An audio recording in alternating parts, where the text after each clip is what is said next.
बिस्मिल्लाहिर्रहमानिर्रहीम। अस्सलामु अलैकुम डियर स्टूडेंट्स, मैं बशीर अहमद मुबशिर, आपका मैथमेटिक्स टीचर। आज हम मैथमेटिक्स 10th क्लास की बुक में से जो यूनिट नंबर 2 है उसका एक इंतहाई अहम क्वेश्चन समझेंगे। और ये वो क्वेश्चन है जो बोर्ड इम्तिहान में अक्सर पूछा भी जाता है, और वो कुछ इस तरीके से पूछते हैं कि find discriminant of the quadratic equation. आपको क्वाड्रेटिक इक्वेशन दी गई होगी, इक्वेशन की मदद से आपने डिस्क्रिमिनेंट की जो वैल्यू है वो फाइंड करनी है। तो इधर ये मैंने 8 सवाल लिखे हैं। इन 8 सवालों में से कोई एक सवाल आपसे पूछ लिया जाएगा। तो इस तरीके से ये क्वेश्चन लिखा होगा, मसलन जो फर्स्ट टर्म होगी वो एक्स स्क्वायर वाली होगी, सेकंड टर्म एक्स वाली होगी, और जो थर्ड टर्म होगी वो बगैर एक्स की होगी। तो इधर अगर आप इन तमाम क्वेश्चंस को देखें तो इसी तरतीब के साथ लिखे गए हैं। तो अगर इस तरतीब में ये क्वेश्चन लिखा हो एक्स स्क्वायर फिर एक्स फिर बगैर एक्स के जो टर्म्स हैं वो दी गई हों, तो इज़ इक्वल टू 0 लिखा हो, तो हम फिर क्या कहते हैं, ये कौन सी इक्वेशन है? क्वाड्रेटिक इक्वेशन है। अब क्वाड्रेटिक इक्वेशन इसमें से कोई एक दी गई होगी और उसका आपने डिस्क्रिमिनेंट फाइंड करना होगा। तो सबसे जो पहला क्वेश्चन है इसको मैं इधर हल करता हूँ। तो आपने करना क्या होगा, मसलन ये जो क्वेश्चन पेपर में दिया गया होगा उसको आपने एक दफ़ा दोबारा लिख लेना है और उसको आपने कंपेयर करना है क्वाड्रेटिक इक्वेशन की स्टैंडर्ड फॉर्म से। मसलन ax square plus bx plus c से आपने कंपेयर करना है। तो यहाँ से अगर आप देखें तो ये a के ऊपर क्या लिखा हुआ है, 6 लिखा हुआ है। तो a किसके बराबर होगा? 6 के बराबर होगा, यानी कि हमने x स्क्वायर का कोफिशिएंट कंपेयर किया तो यहाँ से हमारे पास a की वैल्यू फाइंड हमने कर लिया। अब इसके बाद ये देखें, इधर x लिखा है इधर x लिखा है, तो b किसके बराबर है? 8 के। अगर तो आपने ये लिख दिया b 8 के बराबर है तो ये आपका क्वेश्चन जो है वो गलत हो जाएगा। ये आपने साइन लाजमी देखना है। b किसके बराबर है? -8 के। अगर माइनस लिखा हो तो उसको आपने लाजमी लिखना। तो इस क्वेश्चन कि जो गलत होने की वजह है वो यही है कि स्टूडेंट्स जो है वो माइनस लिखना भूल जाते हैं, वो सिर्फ डिजिट लिख देते हैं, साथ अगर माइनस लिखा हो तो वो नहीं लिखते हैं, तो जिसकी वजह से ये क्वेश्चन गलत हो जाते हैं। वैसे ये क्वेश्चन बहुत आसान है, सिर्फ माइनस की इस क्वेश्चन के अंदर गलती होती है, तो ये आपने गलती नहीं करनी है। तो बी किसके बराबर होगा? -8 के, खाली 8 नहीं लिखना। उसके बाद सी किसके बराबर है? +3 के बराबर है, तो आप खाली 3 लिख लें, प्लस लिखने की ज़रूरत नहीं है। तो ये आपने ना सबसे पहले ए बी और सी की वैल्यू फाइंड करनी है। फिर जो डिस्क्रिमिनेंट है ये एक इस तरीके की ये रकम होती है, यानी कि b स्क्वायर -4ac होता है। इसको हम क्या कहते हैं? डिस्क्रिमिनेंट कहते हैं। तो discriminant is equal to b square -4ac लिख लिया। उसके बाद आपने एक काम करना है जिससे आपके ये सवाल के अंदर गलती होने का चांस बहुत कम हो जाएगा। वो ये है कि आपने b के साथ भी ब्रैकेट लगानी है। अब ऊपर स्क्वायर लिखा तो इधर स्क्वायर लिखते हैं, फिर -4 लिखें, a के साथ भी ब्रैकेट लगाएं और c के साथ भी ब्रैकेट लगाएं। तो ये हमने सबसे पहले ये जो b स्क्वायर -4ac लिखा हुआ था, a b और c तीनों जो नंबर हैं या वैल्यूज़ हैं उनके साथ हमने ब्रैकेट लगा ली। अब हमने b की वैल्यू पुट करनी है।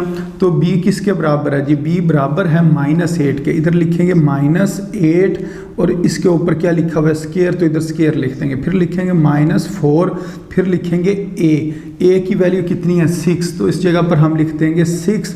आगे फिर ब्रैकेट लगाएंगे, फिर c की वैल्यू कितनी है? 3 है, ये इस जगह पर लिखी हुई है, तो इधर 3 लिख देंगे।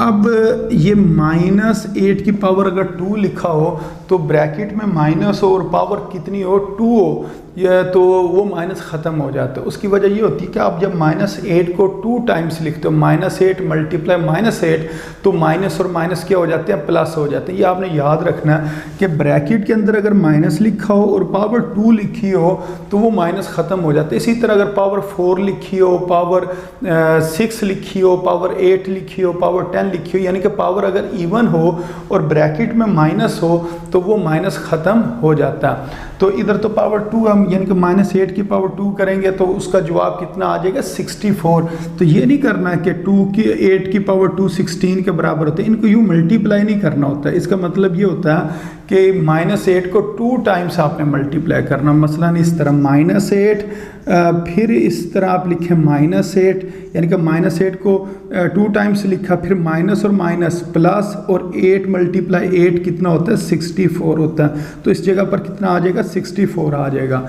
फिर ये माइनस है, फिर 4 को जब 6 से मल्टीप्लाई करेंगे तो कितना आ जाएगा? 24, और 24 को जब 3 से मल्टीप्लाई करेंगे तो कितना आ जाएगा? 72 आ जाएगा। अच्छा, अब ज़्यादा बेहतर यही है कि आप कैलकुलेटर इस्तेमाल करें ताकि ये प्लस माइनस की गलती ना हो। और वैसे अगर आप इसको प्लस माइनस करना चाहें तो जो बड़ी टर्म है उसको आप लिखें ऊपर, यानी कि -72। ये जो टर्म लिखी होती है उसके शुरू में उसका साइन होता है। तो 72 का साइन क्या, माइनस, और 64 का क्या साइन है, इसके शुरू में तो कुछ नहीं लिखा हुआ, तो इसका मतलब ये प्लस में है। अब 72 में से जब आपने 64 को माइनस करना तो आपके पास आएगा 8। मसलन 7 से कैरी ले लेंगे तो ये हो जाएगा 6 हो जाएगा, और यहाँ कैरी आके हो जाएगा 12। अब 12 में से जब हमने 4 माइनस करना है तो इधर क्या आ जाएगा, 8 आ जाएगा, और 6 में से 6 से जब माइनस करेंगे तो वो 0 आ जाएगा। और याद रखना है जब साइन अपोजिट हो तो माइनस करते हैं, और साइन आंसर के साथ किस चीज़ का आता है, जो बड़ी टर्म है। तो बड़ी टर्म इधर कौन सी है, इधर वो 72 थी, तो 72 के साथ क्या लिखा हुआ था, माइनस, तो इस जगह पर क्या आएगा, माइनस आएगा। तो इसका जवाब आना है -8। तो इस तरीके से आपने इस क्वेश्चन को सॉल्व करना है। तो इसका आपने सिर्फ आंसर निकालना है, ये नहीं बताना कि इसकी नेचर क्या है। वो इसके अलावा एक और क्वेश्चन है, उसके अंदर वो पूछते हैं कि find the nature of the quadratic equation, क्या आपने क्वाड्रेटिक इक्वेशन की नेचर बतानी है। लेकिन ये जो क्वेश्चन है इसके अंदर सिर्फ वो कहेंगे फाइंड द डिस्क्रिमिनेंट। तो 2 नंबर का ये सवाल आता है, तो आपने सिर्फ इसके अंदर डिस्क्रिमिनेंट की वैल्यू फाइंड करनी है। तो अब इसके बाद हम जो इससे नेक्स्ट क्वेश्चन है उनको बारी बारी सॉल्व करते हैं और देखते हैं कि उनका क्या आंसर निकलता है। जी स्टूडेंट, इसके बाद जो इससे नेक्स्ट क्वेश्चन है 2x² - 7x + 1, उसको इस जगह पर एक दफ़ा मैंने दोबारा लिखा है। अब इसको मैं जो स्टैंडर्ड इक्वेशन है, क्वाड्रेटिक स्टैंडर्ड इक्वेशन, उसके साथ कंपेयर करके a b c की वैल्यू फाइंड करता हूँ। तो a किसके बराबर हो गया, 2 के बराबर हो गया, b किसके बराबर है, ये 7, और 7 के साथ क्या लिखा हुआ, माइनस, तो ये आपने याद रखना है, b बराबर है -7 के, और c किसके बराबर है, 1 के बराबर है। तो ये हमने a b c की वैल्यू फाइंड कर ली। फिर हमने बताया डिस्क्रिमिनेंट का फार्मूला क्या है, b² - 4ac। उसके बाद हमने क्या किया, b के साथ भी ब्रैकेट लगाई, a के साथ भी ब्रैकेट लगाई, और c के साथ भी ब्रैकेट लगा ली। अब हमने वैल्यूज पुट करनी है। मसलन जिस जगह पर b लिखा हुआ है उस जगह पर हम लिखेंगे -7, -7 का स्क्वायर -4, फिर a की वैल्यू कितनी है, 2, फिर ब्रैकेट बंद की, फिर दोबारा ब्रैकेट लगाई, और c की वैल्यू लगाई, c की वैल्यू कितनी है, 1, तो इस जगह पर 1 लिख लिया।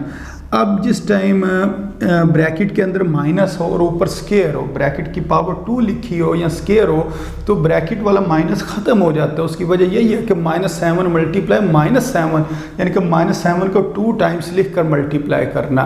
तो ये नहीं करना 7 की पावर 2 14, तो 14 गलत हो जाएगा।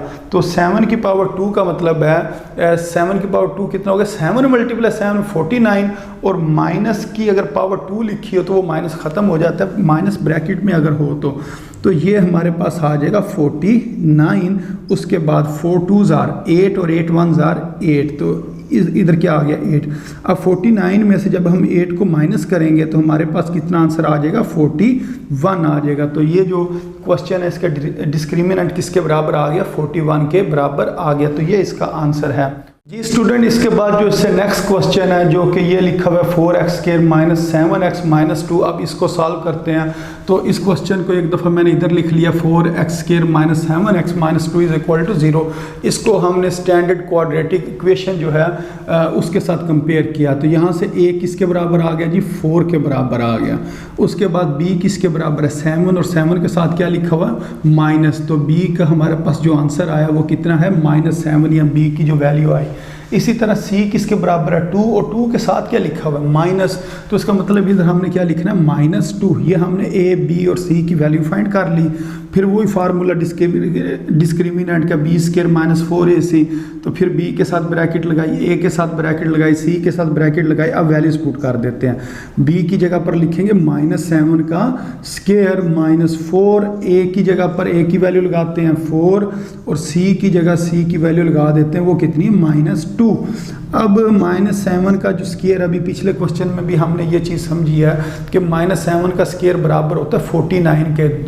माइनस ख़त्म हो जाता है इस स्क्वायर की वजह से, और 4 का स्क्वायर या 7 का स्क्वायर कितना होता है, 49। तो ये आ जाता है 49। अब ये माइनस, अब इसको देखें, ये माइनस ये दो माइनस आपस में मल्टीप्लाई होंगे, माइनस और माइनस क्या हो जाएगा, प्लस हो जाएगा। उसके बाद 4 को जब 4 से मल्टीप्लाई करेंगे 16, और 16 को जब 2 से मल्टीप्लाई करेंगे तो कितना हो जाएगा, 32। अब इन दोनों को ऐड करना है, मसलन 49 और 32 को अगर आप ऐड करें तो कितना आंसर आ जाएगा, 9 और 2 11, 1 लगा और इधर 1 कैरी आ गया 5, और एक ये 3 कितना हो गया, 8 हो गया। तो इसका आंसर कितना आ जाएगा, 81। तो इस तरह ये हमने जो डिस्क्रिमिनेंट है उसकी हमने वैल्यू फाइंड कर लिया, जबकि हमारे पास जो क्वाड्रेटिक इक्वेशन थी वो 4x² - 7x - 2 थी। तो उम्मीद है आपको इस क्वेश्चन की भी समझ आ गई होगी। अब इसके बाद जो इससे नेक्स्ट क्वेश्चन है उसको सॉल्व करते हैं। जी स्टूडेंट्स, ये जो क्वेश्चन नंबर 4 लिखा हुआ है x² - 3x + 3 = 0, इसको मैंने एक दफ़ा इधर दोबारा लिख लिया, x² - 3x + 3 = 0। इसको अब मैंने जो स्टैंडर्ड क्वाड्रेटिक इक्वेशन है उससे कंपेयर करना है, यानी कि ax² + bx + c = 0 से कंपेयर करके a, b और c की वैल्यू फाइंड करनी है। तो इस जगह पर अगर मैं देखूँ x² के साथ तो कुछ लिखा ही नहीं हुआ, अगर कुछ ना लिखा हो तो आपने इस जगह पर 1 लिख लेना, खुद 1 अपने पास से आपने 1 लिख लेना। तो अब यहाँ से अगर देखें a किसके बराबर आ गया, 1 के बराबर आ गया, b किसके बराबर है, 3, और 3 के साथ क्या लिखा हुआ, माइनस। तो इसका जवाब b बराबर है -3 के। उसके बाद ये c के ऊपर क्या लिखा हुआ है, 3, और 3 के साथ प्लस लिखा हुआ है। तो इसका मतलब हम सिर्फ और सिर्फ इधर क्या लिख देंगे, +3 लिख दें या सिर्फ 3 लिखते हैं। तो यहाँ इस तरह हमने a, b और c की वैल्यू फाइंड कर ली है। ये डिस्क्रिमिनेंट वाला फार्मूला, b² - 4ac, b के साथ ब्रैकेट लगाई, a के साथ ब्रैकेट लगाई, c के साथ ब्रैकेट लगाई। अब b की जगह b की वैल्यू पुट करते हैं, -3 का स्क्वायर -4, फिर a की वैल्यू a बराबर 1 की है और c बराबर 3 की है। तो -3 का जो स्क्वायर है माइनस ख़त्म हो जाएगा स्क्वायर की वजह से, और 3 का स्क्वायर कितना होता है, 9 - 4 1 = 4, और 4 को जब 3 से मल्टीप्लाई करेंगे तो कितना आ जाएगा, 12। इसके अंदर जो बड़ी टर्म है वो -12 है, और छोटी टर्म क्या है, 9 है। अगर 9 के साथ कुछ 9 लिखा हुआ तो इसका मतलब प्लस है। अब जब 12 में से 9 को माइनस करेंगे तो आंसर आ जाएगा 3, और जिस टाइम ये ऑपोजिट साइन हो तो माइनस करते हैं, और जो साइन आंसर के साथ आता है या अलामत जो आंसर के साथ आती है वो किसकी आती है, बड़ी टर्म की, और बड़ी टर्म इधर क्या, माइनस है। तो इसका मतलब इसका आंसर कितना आएगा, -3 आएगा। तो इस तरह आपने इसका ये आंसर इस जगह पर लिख देना। तो उम्मीद है आपको इस क्वेश्चन की भी समझ आ गई होगी। जी स्टूडेंट्स, अब इसके बाद जो इससे नेक्स्ट क्वेश्चन है इसको सॉल्व करते हैं, जो कि क्वेश्चन नंबर 5 है कि x² + 8x + 16 = 0। इसको हमने एक दफ़ा इस जगह पर दोबारा लिख लिया, x² + 8x + 16 = 0। इसको क्वाड्रेटिक इक्वेशन से कंपेयर किया, ax² + bx + c = 0। ये क्वाड्रेटिक इक्वेशन की स्टैंडर्ड फॉर्म होती है। अब इधर तो x² के साथ कुछ नहीं लिखा हुआ है, अगर कुछ ना लिखा हो, जैसा कि इससे पिछले क्वेश्चन में भी कुछ नहीं लिखा हुआ था, तो इधर हमने क्या लिखा था, अपने पास से 1 लिख लिया था। अब a किसके बराबर आ गया, 1 के बराबर आ गया, और b किसके बराबर आ गया, 8 के बराबर आ गया, और c किसके बराबर आ गया जी, 16 के बराबर आ गया। तो ये तमाम टर्म्स प्लस की हैं, इस वजह से इन a, b और c का आंसर क्या आ जाएगा, प्लस में ही आएगा, माइनस में नहीं आएगा। तो ये आपने लाजमी चेक करना होता है क्या कोई वैल्यू ऐसी तो नहीं है जो माइनस में हो। तो अगर माइनस में हो तो उसके साथ आपने लाजमी माइनस लगाना होता है। फिर ये डिस्क्रिमिनेंट का फार्मूला b² - 4ac। अब इसके अंदर b² को हमने यानी कि b को ब्रैकेट में लिखा, फिर ऊपर स्क्वायर लिखा, फिर a के साथ ब्रैकेट लगाई और c के साथ ब्रैकेट लगाई। अब b की वैल्यू हमने पुट करनी है, b की वैल्यू 8 का स्क्वायर -4a किसके बराबर है जी, 1 के बराबर है, और c किसके बराबर है जी, 16 के बराबर है। तो अब अगर ये देखें 8 का स्क्वायर 16 आपने नहीं लिखना, 8 × 8 यानी कि 8 को 2 टाइम्स लिखकर मल्टीप्लाई करना, तो वो किसके बराबर होगा, 64 के बराबर होगा। अब 4 1 = 4, अब 4 को जब आप मल्टीप्लाई करेंगे 16 के साथ तो इसका आंसर आएगा 64। तो 64 माइनस 64, तो इसका आंसर कितना आ गया? 0 इसका आंसर आ गया। तो इस तरीके से ये हमने इसका आंसर ही जो है फाइंड कर लिया। जी स्टूडेंट्स, इसके बाद जो इससे नेक्स्ट क्वेश्चन है इसको सॉल्व करते हैं। मसलन 9x² माइनस 30x प्लस 25 का डिस्क्रिमिनेंट हमने फाइंड करना है। एक दफ़ा इधर दोबारा लिखा, जो क्वाड्रेटिक इक्वेशन की स्टैंडर्ड फॉर्म है उसको लिखा, फिर इन दोनों को कंपेयर किया। तो यहाँ से अगर मैं देखूँ, a किसके बराबर है जी? 9 के बराबर है। b किसके बराबर है? माइनस 30 के बराबर है। और इसी तरह अगर c को मैं देखूँ, वो किसके बराबर है? 25 के बराबर है। तो इधर एक टर्म माइनस किया, तो इस वजह से इधर हमने वो माइनस लाजमी लिखा है। तो b के ऊपर क्या लिखा हुआ है? 30, और 30 के साथ क्या लिखा हुआ है? माइनस। इस वजह से इधर क्या आएगा? माइनस 30। अब हमने a, b और c की वैल्यू फाइंड कर लिया। अब हम क्या करेंगे? जो डिस्क्रिमिनेंट का फार्मूला b² माइनस 4ac लिखेंगे, फिर b के साथ ब्रैकेट लगाएंगे, a के साथ ब्रैकेट लगाएंगे, c के साथ ब्रैकेट लगाएंगे। अब b की जगह b की वैल्यू पुट करते हैं। ये लिखा हो माइनस 30 होल का स्केयर, फिर माइनस 4, फिर a की वैल्यू कितनी है? 9, और फिर उसके बाद ये 25 c की वैल्यू इस जगह पर लिख देंगे। अब ये जो माइनस है इसने ख़त्म हो जाना है इस स्केयर की वजह से। तो 30 की पावर 2 का मतलब 30 मल्टीप्लाई 30, तो वो कितना होता है जी? 900 होता है। उसके बाद आपने मल्टीप्लाई करना, 4 को 9 से मल्टीप्लाई करें तो कितना आ जाएगा? 36 को जब आपने 25 से मल्टीप्लाई करना तो आपके पास जो आंसर आएगा वो 900 आएगा। या यूँ कर लें, 4 को 25 से मल्टीप्लाई किया 100 को जब 9 से मल्टीप्लाई किया तो 900 इसका आंसर आ गया। तो इनको मल्टीप्लाई ही सिंपली करना। उसके बाद 900 में से 900 को माइनस करें तो आपके पास आंसर कितना आ जाएगा? 0 आ जाएगा। तो इस तरीके से ये हमने इसका डिस्क्रिमिनेंट फाइंड कर लिया। जी स्टूडेंट्स, इसके बाद जो इससे नेक्स्ट क्वेश्चन है इसको सॉल्व करते हैं। ये लिखा हुआ है x² minus 3x minus 3 is equal to 0। तो इस क्वेश्चन को एक दफ़ा इधर हमने दोबारा लिख दिया। अब x² के साथ कोई चीज़ नहीं लिखी हुई थी। जब x² के साथ कुछ ना लिखा हो तो हम अपने पास से 1 लिख लेते हैं। अब इसको अगर हम कंपेयर करें ये जो स्टैंडर्ड क्वाड्रेटिक इक्वेशन है इसके साथ, तो a किसके बराबर आ जाएगा? 1 के बराबर आ जाएगा। b किसके बराबर? 3, और 3 के साथ माइनस है तो इसका जवाब -3 लिखेंगे। और c किसके बराबर आएगा? 3, और 3 के साथ माइनस है, यानी कि c का कितना आंसर आ गया? -3। फिर हमने डिस्क्रिमिनेंट का फार्मूला लिखा b² माइनस 4ac, तो फिर b के साथ ब्रैकेट लगाई, a के साथ ब्रैकेट लगाई, c के साथ ब्रैकेट लगाई। अब हमने वैल्यूज पुट कर देनी है। b की जगह पर -3 लिखा, इसके ऊपर स्केयर है, इधर स्केयर लिख देंगे -4। a की वैल्यू कितनी है? 1, तो ये वैल्यू इधर पुट कर देंगे। c की वैल्यू कितनी है? -3, तो c की जगह पर -3 लिख देंगे। अब -3 का स्केयर का मतलब है -3 को 2 टाइम्स लिखें। -3 मल्टीप्लाई -3, तो माइनस माइनस प्लस हो जाते हैं, और 3 मल्टीप्लाई 3 9 हो जाता है। तो -3 का स्केयर बराबर होता है +9 के। उसके बाद माइनस और माइनस प्लस, 4 1 और 4, और 4 को जब 3 से मल्टीप्लाई करेंगे तो 12 आ जाएगा। 9 और 12 को ऐड करेंगे तो हमारे पास कितना आंसर आ जाएगा? 21 इसका आंसर आ जाएगा। तो इस तरीके से ये जो क्वेश्चन नंबर 7 था इसने सॉल्व होना था। जी स्टूडेंट्स, अब जो सबसे लास्ट क्वेश्चन है इसको सॉल्व करते हैं। 2x² plus 3x minus 1 is equal to 0। इसको एक दफ़ा इधर मैंने दोबारा लिख दिया। अब इसको हम स्टैंडर्ड जो क्वाड्रेटिक इक्वेशन है उससे कंपेयर करेंगे तो a किसके बराबर आ जाएगा जी? 2 के बराबर आ जाएगा। फिर b के ऊपर क्या लिखा हुआ है? 3, तो इधर हम 3 लिख देंगे। अब इसके साथ प्लस है तो प्लस लिखने की ज़रूरत नहीं है। c के ऊपर लिखा हुआ है 1, और 1 के साथ क्या लिखा हुआ है? माइनस, तो ये वाला माइनस आपने लाजमी लगाना है। तो ये a, b और c की वैल्यू हमने फाइंड कर ली। फिर हम कहेंगे डिस्क्रिमिनेंट का जो फार्मूला है वो किसके बराबर है? b² minus 4ac। फिर b के साथ ब्रैकेट लगाई, फिर a के साथ ब्रैकेट लगाई, और c के साथ ब्रैकेट लगाई। अब वैल्यूज पुट करते हैं। तो b की जगह पर हम लिखेंगे 3, और इसके ऊपर स्केयर है तो इधर स्केयर लगा देंगे -4। फिर a की वैल्यू कितनी है? 2, इस जगह पर 2 लिखेंगे। फिर c की वैल्यू कितनी है? -1, तो इस जगह पर हमने -1 लिख देना।